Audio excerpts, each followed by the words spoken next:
Good morning बच्चों। आज स्वर संधियों के अंतर्गत जैसा क्रमशः चल रहा था उसी के बाद अगली संधि आज यड़ संधि। यड़ संधि को हम व्याख्या रूप से पूरी विस्तृत रूप से बताएंगे। 6, 7, 8 संधियां उदाहरण सहित बताएंगे। इसके बाद शब्दार्थ ये सब लिखे हुए हैं। इस शब्दार्थ का एक अच्छा खासा आपके पास भंडार इकट्ठा हो जाएगा और जब शब्दार्थ ये इकट्ठा हो जाएगा तो अनुवाद में बहुत काम आएगा ये, इसलिए इनको मत छोड़िएगा। इनको एक कॉपी बना के उनको जरूर लिखते जाइए सभी।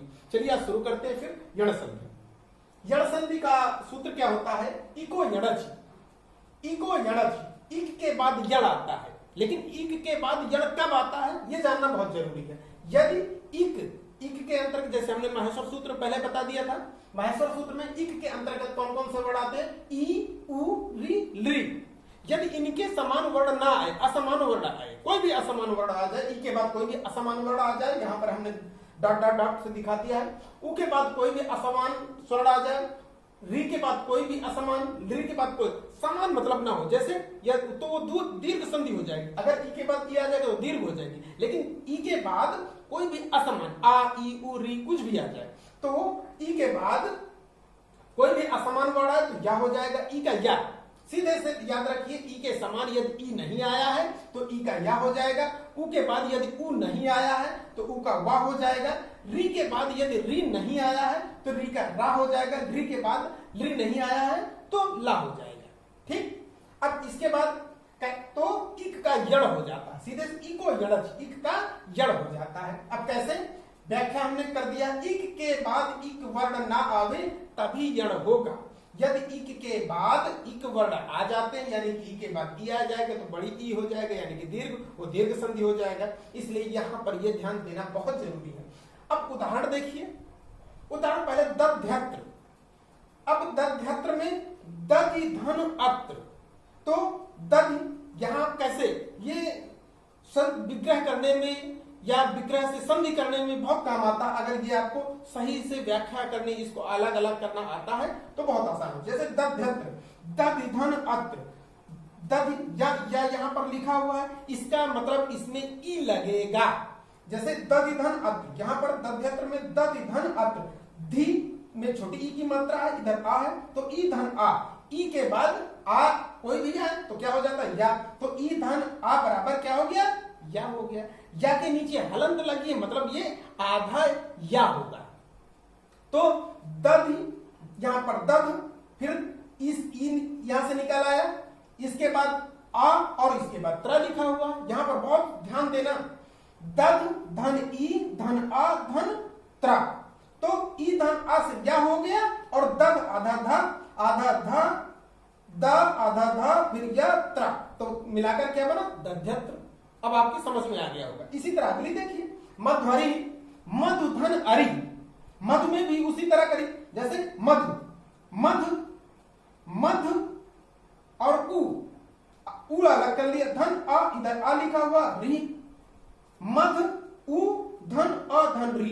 तो उ आया है मतलब उ वाह होगा। यहां पर उ धन आ बराबर वाह हो गया, पूरा वाह होगा, आधा वाह नहीं, क्योंकि ये आ वो इसमें वर्ण मिल। तो मध्वरी, मां आधा धा, फिर वह री, मिलाकर क्या बन गया? मध्वरी। यहां पर बहुत बिल्कुल समझ के करें, बिल्कुल एक एक अलग हो जाएगा मध की तरह, जिस तरह गणित में होता है। मधुधन अरि, मां, इसके बाद धू लिखा हुआ तो धू से हम आधा धा हो गया। इसके बाद उ हमने अलग कर लिया, उ के बाद धन लगा दिया, फिर अरि लिखा हुआ है, फिर मां आधा धा, उ धन आ वाह होता है, री, तो मध्वरी। अब समझ में आ गया होगा आपके कैसे बनता है। आप स्वयं कॉपी पेन लेकर के और किसी रफ में इसको बार बार करिएगा, समझ में आ जाएगी कैसे हुआ है।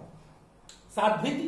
अब साध्विति में देख लिए, साधु धन इति, जब भी इस तरह आ जाए। अब यहां पर अगर नहीं आता, आपको विग्रह करना नहीं आता है तो थोड़ी सी कठिनाई होगी। साध्विति यहां पर देखिए कैसे होगा। वह आया है, वह मतलब इसमें छोटा उ आया है, वह। अब साधु धन इति हमने करी, साध्विति में साधु धन इति, क्योंकि यहां वह आया है, इसका मतलब यह है कि इसमें उ लगेगा। तो साधु धन इति और साधु धा, सा किया हमने, फिर इसके बाद धा के नीचे हलन कर दिया और इसकी छोटा उ की मात्रा हमने बाहर कर दिया। तो साध, फिर उ धन ई और ती। इस तरह से सा के बाद आधा धा आया, फिर उ और ई, उ में ई की मात्रा लगा दिए तो वी हो गई, और इधर ये ती बचा हुआ तो क्या हो गया, साध्विति। समझ में आ गया? इसको बार बार 2-3 बार करिएगा, कैसे हुआ है ये आपके समझ में आ जाएगा। साध्विति, साध धन इति, फिर साध उ धन इति, साध्विति, साध्विति हो गया।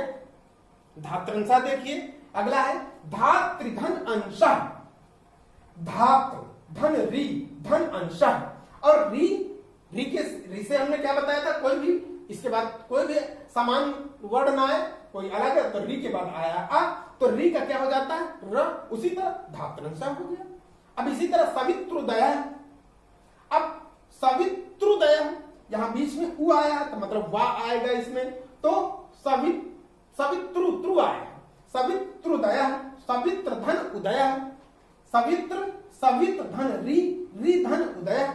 इस तरह से री में रा हो गया, री, और ये री का मतलब आधा रा, तो ता आधा ये ता बचेगा, तो सवित्र हो गया, उदय हो गया, सवित्रुदय, ऊ की मात्रा हम इधर लगा देंगे त्रु में, तो सवित्रुदय हो गया।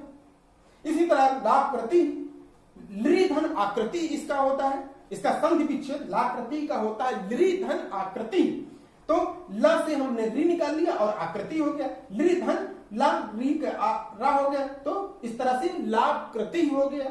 इसी तरह इत्याह, या यहां पर आया हो तो इसका मतलब ई से या बनता है, तो इसका मतलब इति धन आह होगा, इति, इस तरह से इति, ती, ता से हमने ई निकाल लिया, धन आह, ता, फिर इसके बाद ई से या होता है, तो ई धन बड़ा की मात्रा, तो या हो गया, आ हो गया, इत्याह, इस तरह से इत्याह बना।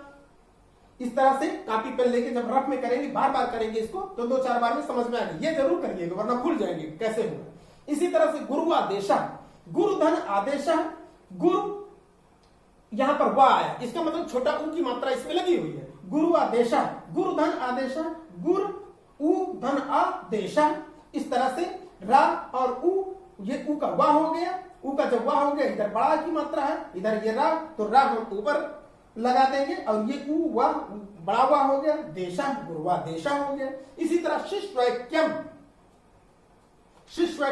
शिशु धन ऐक्यम, शिशु धन यहां पर वा लिखा हुआ है, इसका मतलब छोटा ऊ की मात्रा लगेगी, ऊ से वा हो जाता है, क्योंकि वाह कभी भी परीक्षा में आ जाए बीच में वाह, तो तुरंत समझिए इसका मतलब ऊ से वा बना हुआ, तो शिशु धन ऐक्यम हो जाएगा।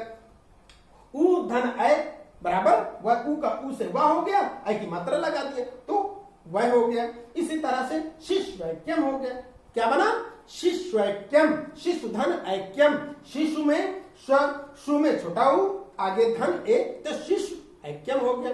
इस तरह से सारी ये जितनी भी संधियां, जड़ संधि थोड़ी सी दूसरी संधियों से कठिन है, इसलिए इसको बार बार अभ्यास करेंगे तो आने लगेगा, कठिन नहीं है, बार बार अभ्यास से ये पूरी तरह से आ जाएगा, कैसे वो बिल्कुल गणित की तरह।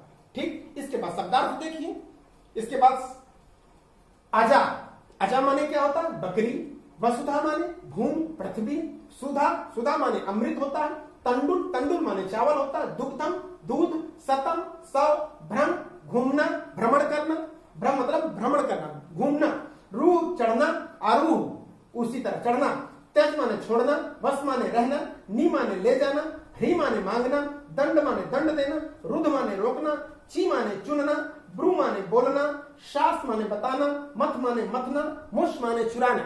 इनको 2-4 बार पढ़ेंगे, याद हो जाएगा, इनको बराबर याद करते रहिए, ताकि जब हम आगे अनुवाद बताएंगे तो फिर कठिनाई ना हो। कोई भी शब्द आ जाए तो उसका तुरंत अर्थ आना चाहिए, क्योंकि बाद में शब्दों के हिसाब से अनुवाद किए जाते हैं। इसके बाद इसका अभ्यास करते रहिए। तब तक